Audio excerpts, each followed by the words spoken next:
குருவி படத்துலேருந்து பத்தான் படம் வரைக்கும் என்னதான் நம்ம ஹீரோஸ் அறிவியலுக்கு அப்பாற்பட்ட ஜம்பை பெர்ஃபார்ம் பண்ணியிருந்தாலும் நம்ம சின்ன வயசில் படித்து மறந்த சயின்ஸை கரெக்டாக யூஸ் பண்ணதுனால தான் இவ்வளோ பெரிய இம்பாசிபிளான ஜம்பை அவங்களால கரெக்டாக பெர்ஃபார்ம் பண்ண முடிஞ்சுது.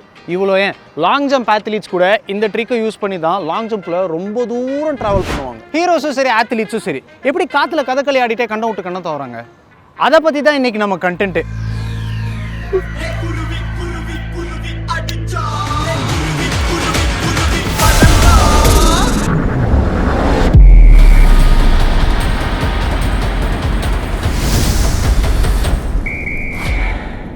ஒரு பொருளோட மொத்த வெயிட்டும் ஒரு பாயிண்ட்ல கான்சென்ட்ரேட் ஆகும். அந்த பாயிண்ட்டை தான் நம்ம சென்டர் ஆஃப் மாஸ் அப்படின்னு சொல்லுவோம். இது ஒவ்வொரு பொருளுக்கும் மாறிக்கிட்டே இருக்கும். இப்போது ஒரு ஆமைக்கு சென்டர் ஆஃப் மாஸ் இந்த இடத்துல இருக்கும், ஒரு அணிலுக்கு சென்டர் ஆஃப் மாஸ் இந்த இடத்துல இருக்கும். ஹியூமன்ஸ்க்கு அது ரஃபாக இங்கே இருக்கும், ஆனால் வேறு ஆக்ஷன் பண்ணும்போது சென்டர் ஆஃப் மாஸ் சேஞ்ச் ஆகிட்டே இருக்கும். இப்போது கல், கரண்டி, கடப்பாறைன்னு மாஸ் இருக்கிற எந்த ஒரு பொருளை நம்ம காற்றுல தூக்கி போட்டாலும் அந்த பொருள் அதனுடைய சென்டர் ஆஃப் மாஸை மையமாக வச்சு தான் ஸ்பின் இல்லைனா ரொட்டேட் ஆகும். இது மனுஷங்களுக்கும் பொருந்தும். இப்போ நம்ம வேகமாக ஓடி வந்து ஒரு இடத்துல இருந்து இன்னொரு இடத்துக்கு ஜம்ப் பண்ணும்போது நம்ம ரன்னப்பில் கெயின் பண்ண மொமெண்டமை யூஸ் பண்ணி தான் தரையிலேருந்து ஜம்ப் பண்ணுவோம். இப்படி ஜம்ப் பண்ணி நம்ம ஏரில் இருக்கிறப்போ நம்ம கெயின் பண்ண மொமெண்டமை நிறுத்துறதுக்கு எந்த ஒரு எக்ஸ்டர்னல் ஃபோர்ஸுமே நம்ம மேலே ஆக்ட் ஆகாது. நேச்சுரலாகவே நம்ம பாடியோட சென்டர் ஆஃப் மாஸை சுற்றி ரொட்டேட் பண்ண ஸ்டார்ட் பண்ணிவிடுவோம். ஒருவேளை நீங்கள் அந்த ரொட்டேஷனை கண்ட்ரோல் பண்ண முடியல அப்படின்னா ஒலிம்பிக்ஸில் அந்த மொதல் 3 ப்ரைஸ் இருக்குல்ல, அதில் கண்டிப்பாக ஒரு ப்ரைஸை வாங்கிடலாம். வேர்ல்டுலேயே வேர்ஸ்டான லாங் ஜம்ப் பண்ணதுக்கு. அவ்வளோதான், நம்மளை முடிச்சு விட்டீங்க போங்க. நீங்கள் இந்த ரொட்டேஷனை கண்ட்ரோல் பண்ணல அப்படின்னா வடிவேல் சம்மர் சால்ட் அடித்து விழுந்த மாதிரி நீங்களும் கவுந்து அடித்து குப்புற விழுந்துருவீங்க. அப்போ இந்த ரொட்டேஷனை கண்ட்ரோல் பண்ணுறதுக்கு என்ன தாண்டா பண்ணுறது அப்படின்னு கேட்டிங்கன்னா அதுக்கு தான் தளபதி ரித்திக் ரோஷனும் நமக்கு ஹெல்ப் பண்ணுறதுக்கு வராங்க. வாவ், பாருங்கள் எப்படி அழகாக காற்றுலேயே கையையும் காலையும் ஆட்டி ஸ்லோ மோஷனில் அவங்க பில்டிங் தாவுறாங்க அப்படின்னு. அது ஃபேக்கு அப்படின்னு நீங்கள் நினச்சிங்கன்னா அது ஃபேக்கு தான். ஆனால் அதில் யூஸ் பண்ண டெக்னிக் ஃபேக் கிடையாது. இந்த மாதிரி காற்றுல கை கால் ஆட்டுறதுக்கு பேர் தான் ஹிச் கிக். இந்த டெக்னிக்கை தான் ஒரு லாங் ஜம்ப் ஆத்லீட் ரொம்ப தூரம் ஜம்ப் பண்ணுறதுக்காக பயன்படுத்துவாங்க. இந்த ஹிச் கிக் டெக்னிக்கில் என்ன பண்ணுவாங்கன்னா ஜம்ப் பண்ணும்போது அவங்க கெயின் பண்ண ஃபார்வர்ட் ஆங்குலர் மொமெண்டமை இப்படி கை காலை சைக்கிள் பண்ணுறது மூலமாக ரிவர்ஸ் பண்ணிவிடுவாங்க. அது எப்படி?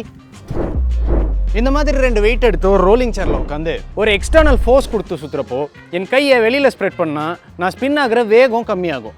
அண்ட் என் கையை பாடிக்கு க்ளோஸாக கொண்டு வந்தால் ஸ்பின் ஆகிற வேகம் அதிகம் ஆகிறத நோட்டீஸ் பண்ண முடியும்.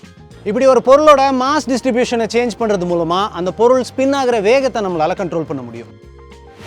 இதே டெக்னிக்கை தான் ஐஸ் ஸ்கேட்டிங் பண்ணுறவங்க அண்ட் ஸ்விம்மிங் பூலில் டைவ் பண்ணுறவங்க அவங்க ஸ்பின்னை கண்ட்ரோல் பண்ணுறதுக்கு யூஸ் பண்ணுவாங்க. அண்ட் இதே டெக்னிக்கை தான் ஒரு லாங் ஜம்ப் ஆத்லீட் பெர்ஃபார்ம் பண்ணுறாரு. அவர் டேக் ஆஃப்க்கு அப்புறம் அவருடைய ஆர்ம்ஸ் அண்ட் லெக்ஸை பாடியிலேருந்து ஸ்ப்ரெட் பண்ணி சைக்கிளிங் ஆக்ஷன் பண்ணுவார். இப்படி பண்ணுறதால அவர் முன்னாடி கெயின் பண்ண ஃபார்வர்ட் ஆங்குலர் மொமெண்டமை இந்த சைக்கிளிங் ஆக்ஷன் ரிவர்ஸ் பண்ணிவிடும். இப்படி ரிவர்ஸ் பண்ணுறதால இவருடைய ஆங்குலர் மொமெண்டம் கான்ஸ்டண்ட்டாக இருக்கும் அண்ட் இவர் குப்புற கவுந்து உள்ளாமல் ஒரு லாங் ஜம்பை பெர்ஃபார்ம் பண்ண முடியும். ஒரு இன்ட்ரெஸ்டிங்கான விஷயம் என்ன தெரியுமா?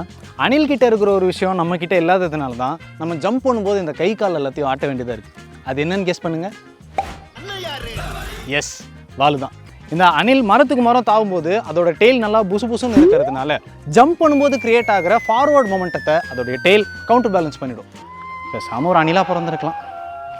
நான் என்ன சொல்ல வரேன்னா முன்னாடி கவுந்து மூக்கு பேந்துடாமல் இருக்க இந்த ஆங்குலர் மொமெண்டம் அப்படிங்கிற கான்செப்டை நீங்கள் நல்லா புரிஞ்சுக்கிட்டீங்கனாலே போதும். ஒலிம்பிக்ஸில் கோல்டு மெடலே வாங்கிடலாம். இந்த பில்டிங் விட்டு பில்டிங் தாவறது எப்படி, உத்து பார்த்தே ஆப்சர்வ் வைப்பது எப்படி, இந்த மாதிரி மூவிஸ் அண்ட் ஸ்போர்ட்ஸில் உங்களுக்கு டவுட் இருக்குது அப்படின்னா அதை எங்களுக்கு கமெண்ட் செக்ஷனில் சொல்லுங்கள். Until then this is Rakesh signing off. போலாமா? எத்தனை வாட்டி வேணா பார்க்கலாம் ப்ரோ. தலைவர் படமா?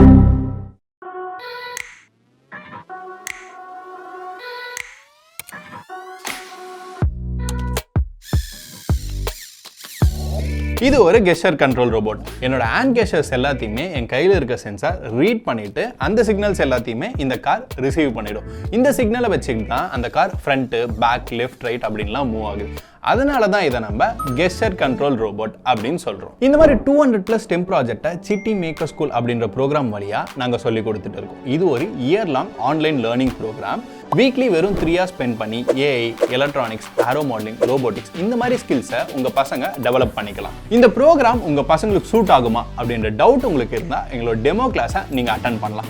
எங்கள் டெமோ கிளாஸ்க்கு நீங்கள் ரிஜிஸ்டர் பண்ண உடனே உங்கள் வீட்டுக்கு இந்த மாதிரி ஒரு கிட்ட நாங்கள் சென்ட் பண்ணிடுவோம். அதுக்கப்புறம் உங்களோட கன்வீனியன்ட்டான டைமில் உங்கள் பசங்க கூட கனெக்ட் பண்ணிட்டு சில சயின்ஸ் அண்ட் எலக்ட்ரானிக் ப்ராஜெக்டை செய்ய வைப்போம்.